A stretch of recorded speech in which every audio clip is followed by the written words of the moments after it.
এ মুলুকে রাতবিরেতে বাস fail করলে ছক্কা মিয়ার টমটম ছাড়া আর উপায় ছিল না।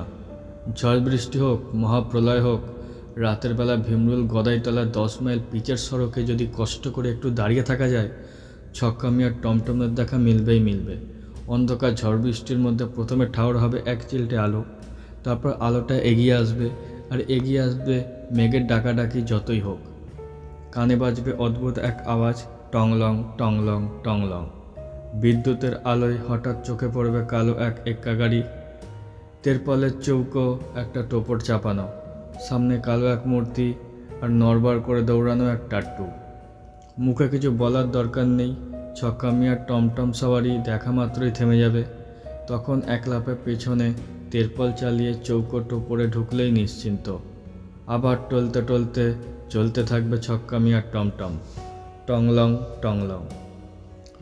টমটম কথাটা এসেছে ইংরেজি ট্যান্ডেম থেকে, যে গাড়ির সামনে কয়েক স্যার ঘোরা যেত। কিন্তু ভীমপুরের ছক্কা মিয়ার একা গাড়ির ঘোড়া মোটে এক, তবু আদর করে লোকে নাম দিয়েছিল টমটম। ছক্কা মিয়ার চেহারাটি কিন্তু ভারী বদরাগী, ঢ্যাঙা টিংটিঙে রোগা, একটু কুঁয়ো বর্ণ, লম্বাটে মুখের, বাঁকানো নাকের তলায় পেল্লায় গোপ, চামড়ার রং ব্রোদ পোড়া তামাটে। তেমনি তার টাট্টুও, যেমন মনিব তেমনি ঘোড়া, হাড় জিরজিরে লম্বাটে গরম, ঠ্যাং চতুষ্টয় যেন চারখানি কাঠি। মাথাটা দেখে সময় সময় ঠাহর করা কঠিন, এই প্রাণীটি সিংহী না প্রকৃত একটি ঘোড়া। ভীমপুর বাজারের তাবৎ নেংড়ি কুকুর দিশেহারা হয়ে পালিয়ে যায় লেজ গুটিয়ে। লোকে আজকাল রাস্তা চলতে বাস রিস্কই পছন্দ করে। ছক্কা মিয়ার টমটম চললে হাড় মাংস দলা পাকাতে থাকে বলেও বলে, কানের রেওয়াজে আসলে। কিন্তু ওই যে বলেছি, রাত বিরেতে বাস ফেল করলে তখন উপায়। ছক্কা মিয়া এটা বোঝে এবং দিনে তার টমটমকে বাহনটিকে নিয়ে বন জঙ্গল বা ঝিলে চড়িয়ে নিয়ে বেড়ায়। রাতের বেলা ছোট্ট বাজারের চৌরাস্তায় শিরিষ গাছের তলায় ঘাপটি মেরে বসে থাকে, পাশেই টমটম রেডি। সেবার পুজোর সময় কলকাতার থেকে ছোট মামার বাড়ি আসছি, মাঝরাতে একখানা ট্রেন দাঁড়িয়ে রইল তো রইল, আর নড়ার নাম নেই। ব্যাপার কি না, আগের স্টেশনে মালগাড়ি বেলাইন। বেলা গড়িয়ে সন্ধ্যা হলো। তারপর যখন ট্রেনের চাকা গড়ালো, ছোটো মামা বেজায় মুখে বললেন, বড়াতে আবার হতচ্ছাড়া ছক্কা মিয়ার টমটম আছে বাপস। ওই টমটমে কখনো চাপিনি, তাই কথাটা শুনে আমার আনন্দ হয়েছিল। বললুম, খুব মজা হবে তাই না ছোটো মামা? ছোটো মামা দাঁত মুখ খিচিয়ে বললেন, মজা হবে, বুঝবে ঠেলাটা ক্ষণ। ঠেলাটা কিসের বুঝলাম না আগে ভাগে। দেখলাম ছোটো মামা ট্রেনের জানলা দিয়ে মুন্ডু বাড়িয়ে বারবার যেন আকাশ দেখছেন। একটু পরে বললেন, খুব ঝড় বৃষ্টি হবে। কার মুখ দেখে যে বেরিয়েছিলাম। বড়দা অত করে বললেন, তবু থামলুম না। ছ্যাঃ আমার কি আক্কেল। ভীমপুর স্টেশনে যখন নামলুম তখন কিন্তু ঝড় বৃষ্টির পাত্তা নেই। রাত 1টা বেজে গেছে, বাজার নিশুতি।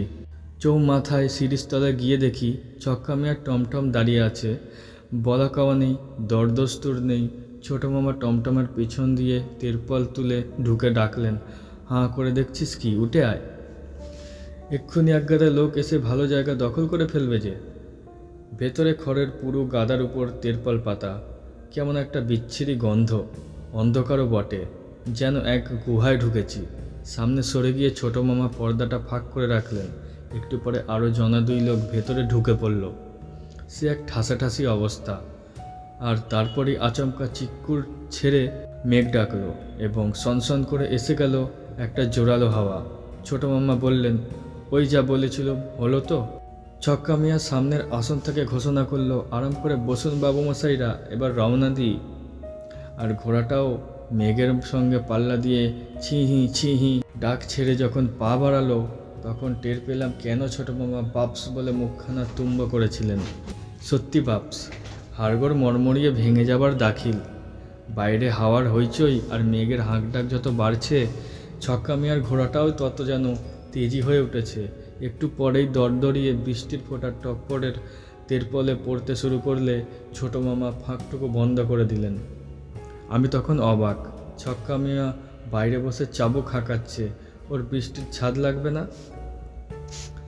রাস্তাটা ঘুরে রেল লাইন পেরুতে দুধারে বিশাল আদিগন্ত মাঠ, ফাঁকা জায়গায় ঝড় বৃষ্টিটা ছক্কা মিয়ার টমটমকে বেশ বাগে পেল। প্রতি মুহূর্তে মনে হচ্ছিল এই বুঝি উল্টে গিয়ে রাস্তার ধারে গভীর খালে নাকানি চুবানি খাবে। আমাদের অবস্থা কী দাঁড়াবে সেও ভাববার কথা। কিন্তু আশ্চর্য, টমটম সমান তালে নড়বড়িয়ে টলতে টলতে চলেছে। মাঝে মাঝে ঝড় বৃষ্টির শব্দের ভেতর শোনা যাচ্ছে অদ্ভুত এক শব্দ, টংলং টংলং টংলং। কখনো ছক্কা মিয়ার টাট্টু ঘোড়া বিকট হি হি হি করে চেঁচিয়ে উঠেছে। তারিফ করে আমার পেছন থেকে এক সওয়ারি বলে উঠলেন, পক্ষীরাজের বাচ্চা। এতক্ষণে তেরপলের টোপর থেকে ফুটো দিয়ে জল চুঁয়াতে থাকলো। সওয়ারিরা নড়েচড়ে বসার চেষ্টা করছিল, কিন্তু সরবে কোথায়? বেহদ্দ ভিজে সপসপে হয়ে যাচ্ছিল জামা কাপড়।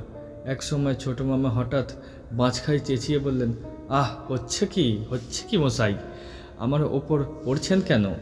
আপনার উপর আমি পড়লুম না, আপনি আমার উপর পড়লেন? কি বাজে কথা বলছেন? আমার ঠান্ডা করে দিলে আবার তক্ক।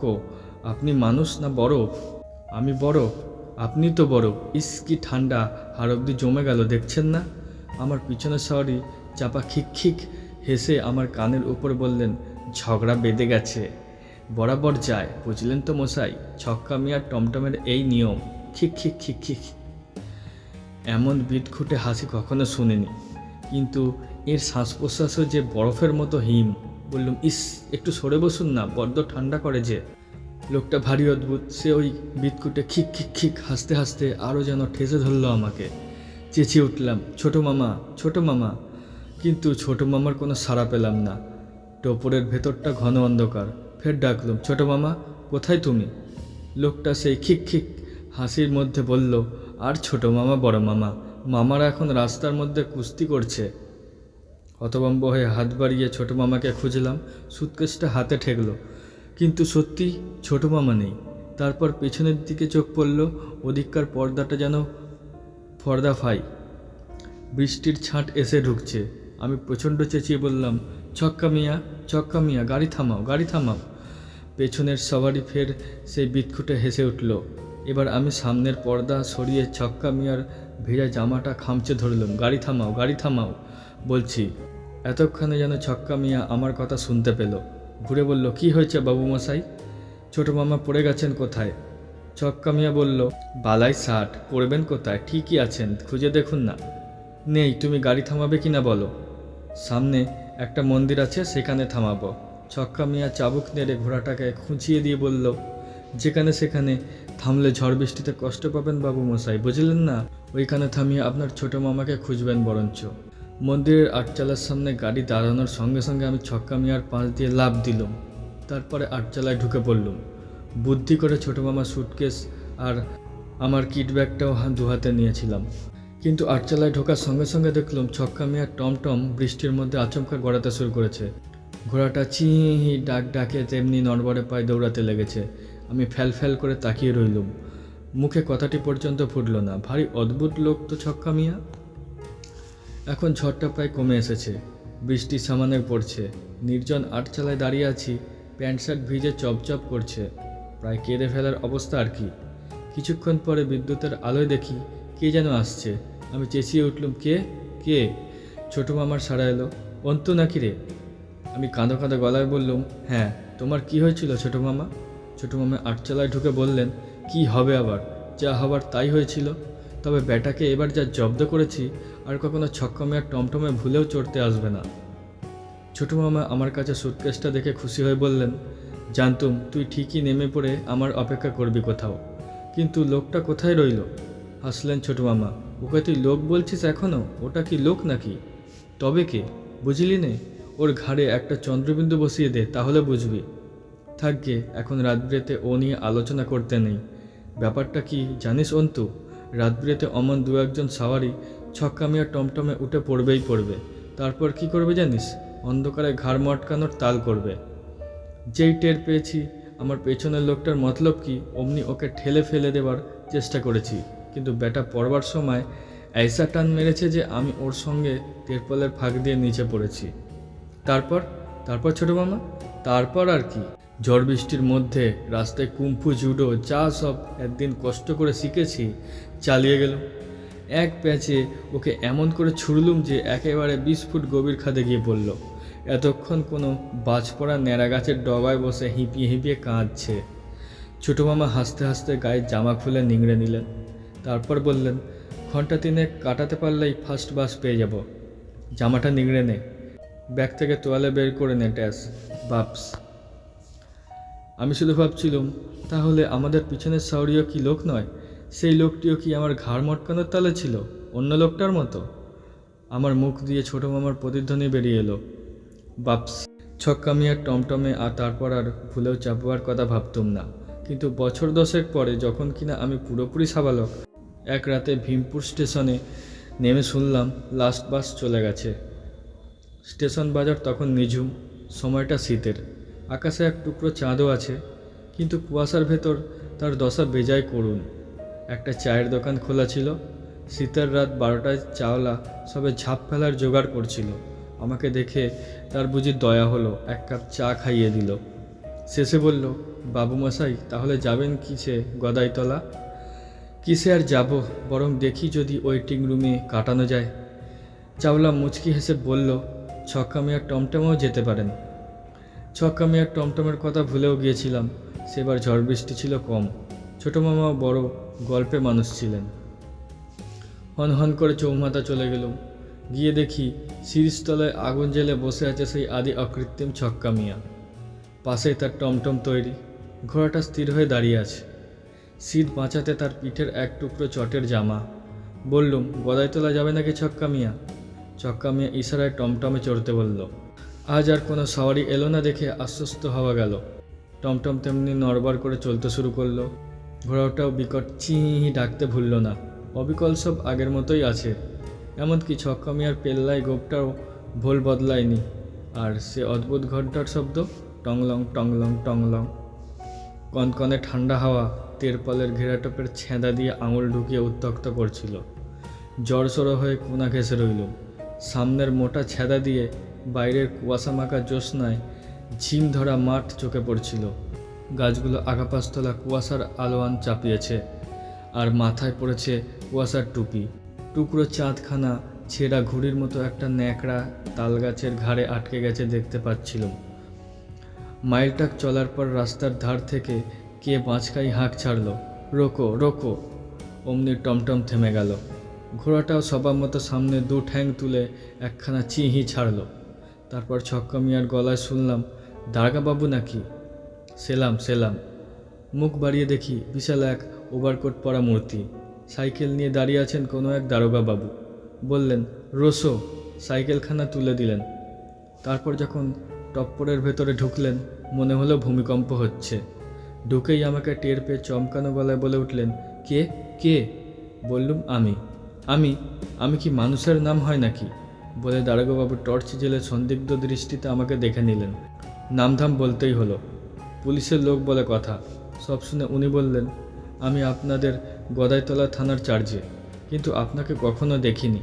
বেগতিক দেখে বললুম, কলকাতায় আছি বহুকাল, তাই দেখেননি। তা আপনার নামটা জানতে পারি স্যার? বঙ্কুবিহারী রায়। আসামি ধরতে বেরিয়েছিলেন বুঝি? ওকে খুশি করার জন্যই বললাম। বঙ্কু দারোগা জলদগম্ভীর স্বরে বললেন, ব্যাটা এক দাগি বেগুনচোর ভীষণ ভোগাচ্ছে। আজ একটা বেগুন খেতে 2জন সেপাই নিয়ে ওত পেতেছিল। তারা খেয়ে শটান একটা তালগাছের ডগায় উঠে গেল। তাকে আর নামাতে পারলুম না। তখন সেপাই 2জনকে তালগাছের গোড়ায় বসিয়ে রেখে এলুম। আস্তে আস্তে হঠাৎ সাইকেলের বেয়াদবি। দাগি বেগুনচোর এই শীতকালে সারা রাত তালগাছের ডগায় বসে আছে। কিন্তু তার জন্য নয়, হতভাগা সেপাই 2জনের কথা ভেবে আমার উদ্বেগ হচ্ছিল। মুখ দিয়ে বেরিয়ে গেল, আহা। আহা মানে? আমাকে ফের টর্চ জেলে সন্দিগ্ধ নজরে দেখে বঙ্কু দারোগা বললেন, আপনি মশাই এই মরা বাবা গাড়িতে এত রাতে চাপলেন যে? আপনি জানেন আজকাল সওয়ারি জোটে না বলে ছক্কা মিয়া মরা বয়ে নিয়ে যায় গঙ্গার ঘাটে? বলেন কি? তাহলে তো ভয়ের কথা। অবাক হয়ে বললুম, সত্যি ভয়ের কথা। আগে জানলে। কথা কেড়ে বঙ্কু দারোগা বললেন, হয়তো জেনে শুনে চেপেছেন, কিন্তু বলা যায় না। কেন এ কথা বলছেন? বলছি আপনার চেহারা দেখে এমন সুটকো রোগা চিমসে বাসি মরার মতো লোক সচরাচর দেখা যায় নাকি না? এবার আমার খুব রাগ হলো। কি বলতে চান আপনি? রাত বিরেতে আজকাল ছক্কা মিয়ার টমটমে কে জ্যান্ত কে মরা বোঝা যায় না মশাই। হাত বাড়িয়ে বললুম, এই আমার হাত, পরীক্ষা করে দেখতে পারেন আমি মরা না জ্যান্ত। বঙ্কু দারোগা আমার হাত সরিয়ে দিলেন জোরে। বাপস, এ যে বেজায় ঠান্ডা। ঠান্ডা হবে না? শীতের রাতে এই মাঠের মধ্যে হাত কি গরম থাকবে? না মশাই, এমন রাতে বিস্তর সেদেল চোরের হাত পাকিয়েছি, তারা কেউ এমন ঠান্ডা ছিল না। কি, আমায় সিদেল চোর বললেন? বঙ্কু দারোগা গলার ভেতরে বললেন, সিদেল চোরের ভূত হতেও পারেন, কিছু বলা যায় না। তখন আহা বলা শুনেই সন্দেহ জেগেছে, আর সহ্য হলো না, খাপ্পা হয়ে চেঁচালুম, পুলিশ হন আর যাই হন, আপনাকে আমি সাবধান করে দিচ্ছি মশাই। দারোগাবাবু ফের মুখের উপর টর্চ জেলে বললেন, বড্ড এগিয়ে এসেছেন, সরে বসুন বলছি। মুখের উপর টর্চের আলো কারি বা সহ্য হয়? টর্চ নেবান বলে টর্চটা ধাক্কা মেরে সরিয়ে দিলুম। টর্চটা নিভে গেল এবং কোথায় ছিটকে পড়ল, কিন্তু এটাই বোধহয় ভুল হলো। বঙ্কু দারোগা বিকট গলায় ভূত ভূত বলে চিক্কুর ছেটে আমাকে এক রাম ধাক্কা মারলেন। টপ্পরের এক পাশের জরাজীর্ণ তেরপলের উপর কাত হয়ে পড়লুম। তেরপলটা ফরফর করে ছিঁড়ে গেল এবং টাল সামলাতে না পেরে গড়িয়ে নিচে পড়ে গেলুম। কানের পাশ দিয়ে চাকা গড়িয়ে গেল প্রচণ্ড বেগে। পলকের জন্য দেখলুম কুয়াশা ভরা নীলচে জ্যোৎস্নায় কালো টমটম দূরে সরে যাচ্ছে। ভেসে আসছে অদ্ভুত এক শব্দ, টংলং টংলং টংলং। ভাগ্যিস রোডস দপ্তরের লোকেরা রাস্তা মেরামতের জন্য কিনারায় বালির গাদা রেখেছিল। আঘাত টের পেলুম না। সামনে একটা বাড়ি দেখা যাচ্ছিল। লোকেরা লণ্ঠন লাঠিসোঁটা নিয়ে বেরিয়ে এলো। তখন ঘটনাটা তাদের আগাগোড়া বলতে হলো, কিন্তু সব শুনে ওরা আমার দিকে হাঁ করে তাকিয়ে রইল। একজন বলল, বাবু, ছক্কা মিয়া টমটম পেলেন কোথায়? কাল ভীমপুরের কাছেই একটা ট্রাকের ধাক্কায় ছক্কা মিয়া আর তার ঘোড়াটা মারা পড়েছে যে। ভাগ্যিস টমটমে একটা মরা ছিল শুধু। সঙ্গের লোকেরা বাসে চেপে গঙ্গার ঘাটে গিয়েছিল, কিন্তু অবাক কাণ্ড দেখুন, মরাটা একেবারে আস্ত ছিল। তুলে নিয়ে গিয়ে ভালোই চিতায় তুলতে পেরেছে। বঙ্কু দারোগার ওপর সব রাগ সঙ্গে সঙ্গে ঘুচে গেল। বরং উনি আমাকে বাঁচিয়ে দিয়েছেন দেখা যাচ্ছে, কিন্তু ওর নিজের ভাগ্যে কী ঘটলো কে জানে। আহা বেচারা, কি ঘটলো পরদিন শুনলাম। বঙ্কুবাবু তখন হাসপাতালে। লোকে বলছে আসামি ধরতে গিয়ে সাইকেল থেকে পড়ে গিয়ে কোমরে হাড় ভেঙেছে। সাইকেলও অক্ষত নেই, কিন্তু আসল ব্যাপারটা তো আমি জানি। তবে যাই হোক, আমার ওপর যেটুকু ভাড়া গেছে তার জন্য দায়ী স্টেশন বাজারের সেই ধাড়িবাজ চাওয়ালা। কেমন হেসে বলেছিল, ছক্কা মিয়া টমটমেও যেতে পারেন। সব জেনে শুনেও কি অদ্ভুত রসিকতা। অবশ্য এমন হতে পারে সে বলেছিল ছক্কা মিয়া টমটমেও যেতে পারতেন। আমিও হয়তো ভুল শুনেছিলাম। ক্রিয়াপদের গোলমাল স্রেফ।